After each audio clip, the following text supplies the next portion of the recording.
Okay, so ngayong araw naman ay tuturo ko sa inyo kung paano mag-repair ng inyong mga kuwan dyan, Bluetooth speaker.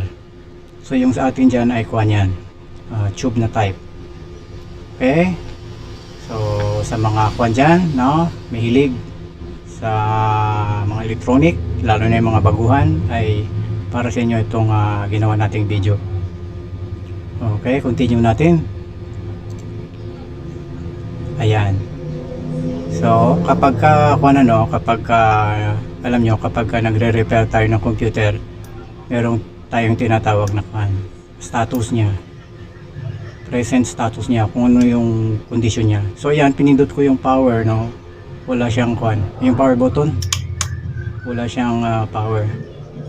So, magkakabit tayo dyan ng charger.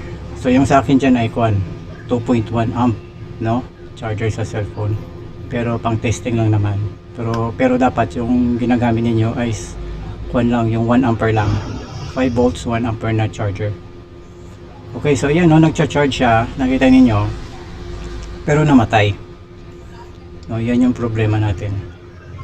So yung iniisip ko dyan, dalawa, either doon sa niya, sa board,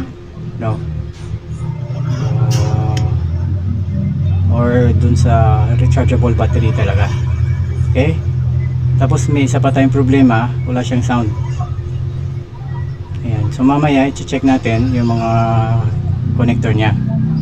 Okay, so alam nyo, kapag nanonood ako ng mga YouTube videos, kadalasan walang nagsasalita, kaya mahirap maintindihan yung pinapakita sa video.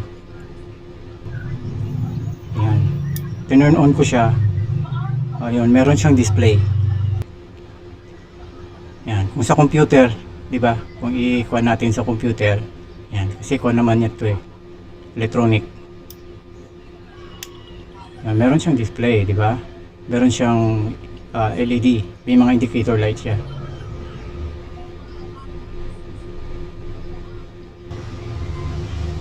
So kapag nagre-repair ka ng computer, kailangan na mahilig ka sa mga electrical. Alam mo yung voltage tsaka ampere. Okay, so intro muna tayo,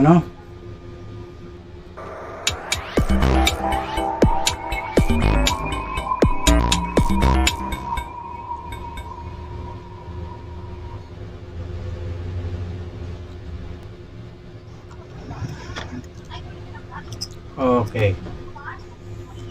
So ituturo ko dyan sa inyo kung paano siya bubuksan.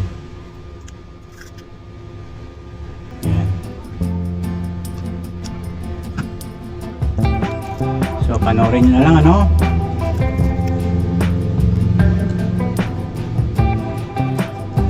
pasensya na ako sa mga ingay dyan sa labas.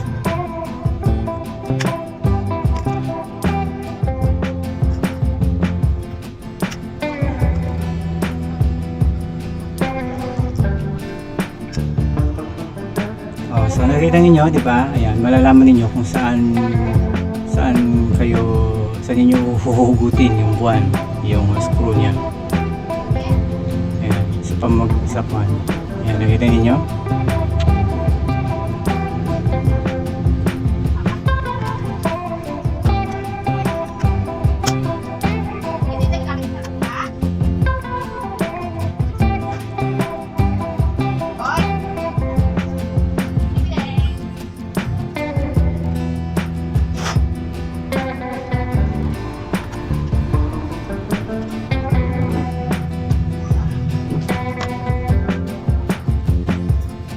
Kailangan meron kayong lagayan ng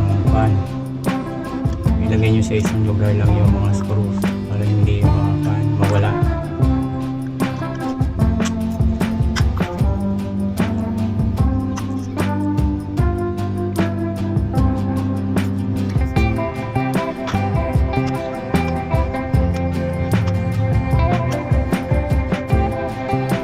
Mahirap yun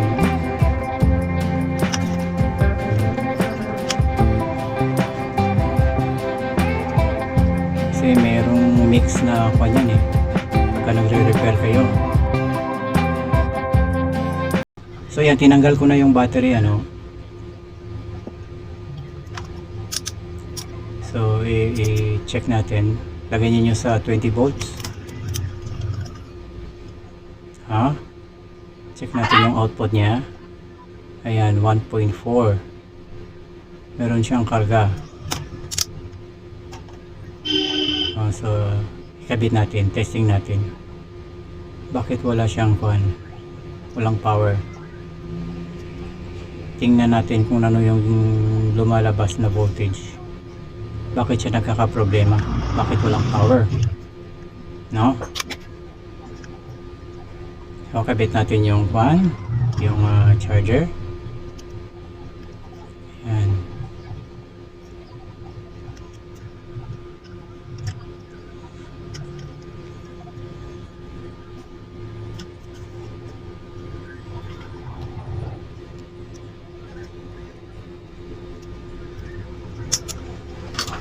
Lagay natin ulit ano sa 20 volts.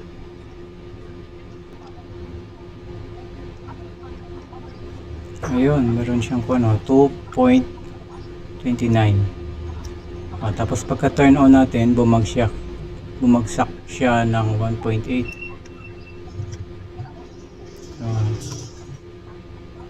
Hindi dapat ganun yung nangyayari, mali. So ayan, pag na turn off natin yung speaker, nagre-recharge siya, pero biglang namamatay. Ayun, no, kapag umabot siya ng 4 volts, ibig sabihin nagre-recharge siya. Ayan, no, 4.1, nagre-recharge siya. Ayan, charging siya, no, pero ayan, bumabagsak. So may problem tayo sa, hindi ko lang alam, sa battery or doon sa board niya. Kasi dapat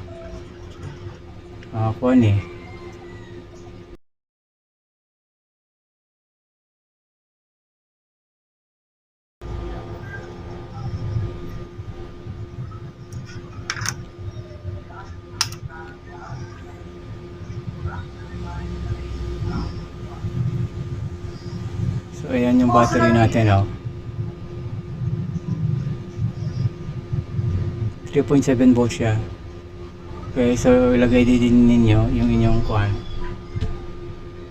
power supply sa 3.7 volts.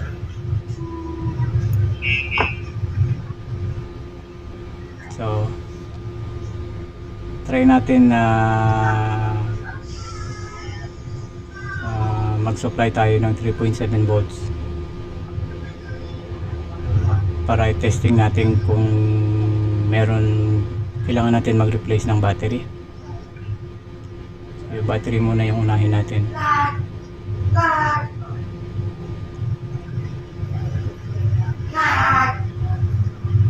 Okay, so kahit mababa lang muna sa 1 ampere. Yan, kasi analog naman yan eh. Basta hindi lang umabot ng 1 ampere. Wala nga 0. Pero meron yan. Meron nagsusupply ng voltage yan, pero yung ampere maliit lang. Okay, kasi magsusupply, tetestingin lang natin kung battery lang ba ang problema.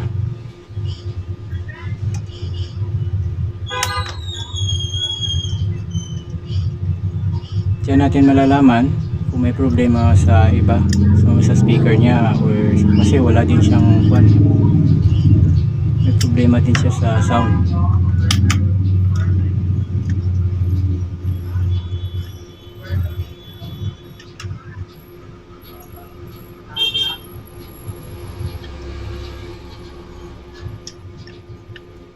Yan.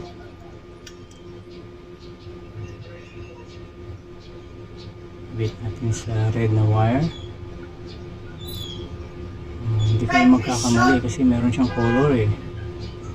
Yan. Dapat ganyan yung mga wiring, merong colored na wiring talaga para hindi tayo mahirapan sa pag-repair. Kasi merong iba na iba yung kulay niya. Minsan brown, green niya. Mahirap yan ganyan. The Bluetooth device is ready to pair. So, ayan o. Okay siya.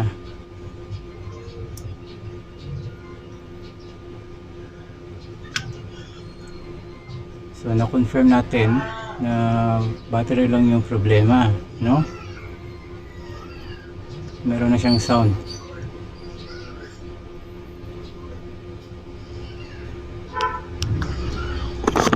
Ayan, so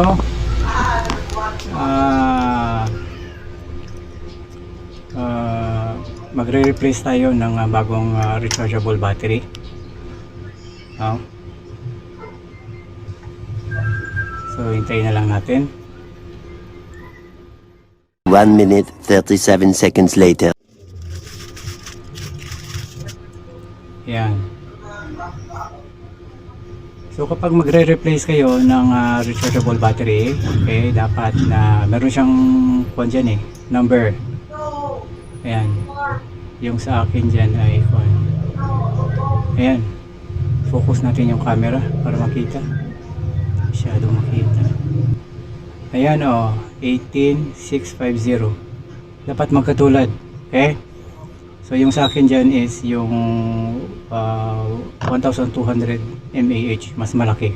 So okay lang yun. Mas maganda na mas malaki siya para matagal malubat.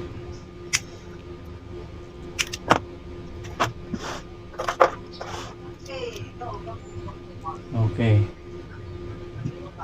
Kapag gumagamit kayo ng inyong Bluetooth speaker, meron kasing rechargeable battery yan eh. Parang cellphone din. Oh, lagay niyo sa sa 20 volts. Yan, testing natin yung output niya. Oh, ang laki oh, 3.9. So fully charged yung battery.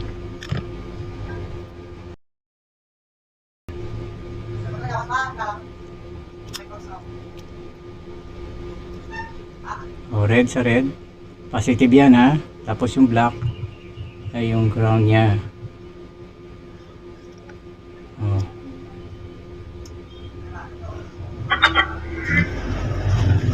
The Bluetooth device is ready to pair.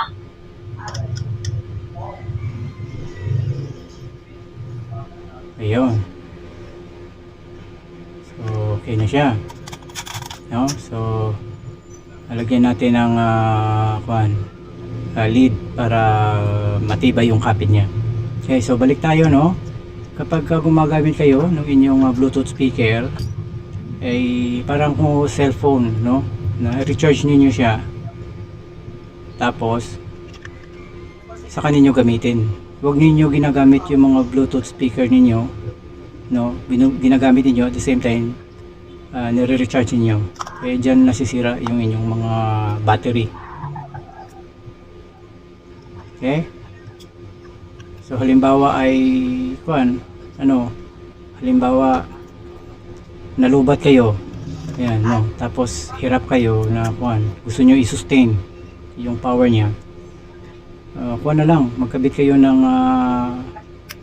charger, pero maliit yung, yung ampere. Mga 500 milliamp, no, or yung mga 1 ampere. Wag yung yung mga 2 ampere or 3.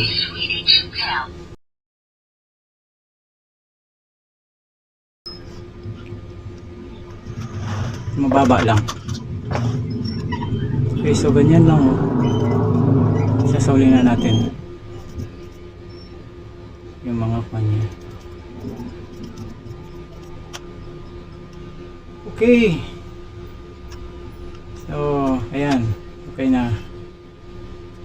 Sana ay meron kayong natutunan sa ating ginawang video. Ayan. Meron siyang rubber.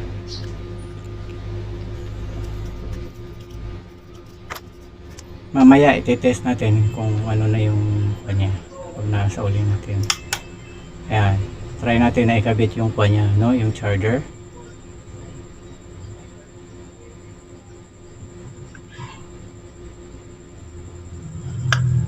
hindi ko na tinest yung kwan dyan, ano, kasi alam kong nagre-recharge siya, kasi ayan o, hindi na siya namamatay, steady na siya. So ibig sabihin nagre-recharge yan, mga 4 volts pataas.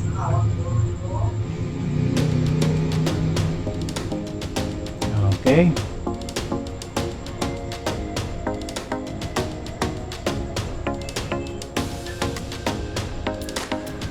Maraming salamat, no, sa inyong panonood. At huwag kalimutan mag-subscribe. Yun. The Bluetooth device is ready to pair. At hanggang sa susunod naman na gagawin natin dito. Adios. Bye-bye.